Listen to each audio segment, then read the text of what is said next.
В субботу вечером, примерно в 9 часов, носился белый джип по новой построенной нашей улице на большой скорости, примерно 90-80 км в час. Я детей загнал домой, чтобы он их не сбил.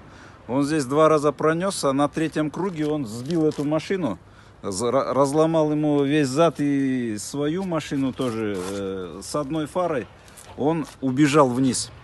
Я не сумел запомнить номер машины, но это был белый джип. И водитель, я не знаю, водитель кто, он обкуренный был или пьяный был. Поэтому на этой улице нам нужны вот эти лежачие полицейские, чтобы никому не хотелось быстро ездить.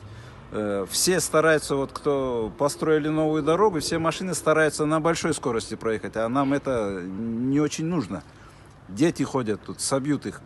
Понимаете, поэтому лежачие полицейские нам обязательно нужны. Сделайте, пожалуйста.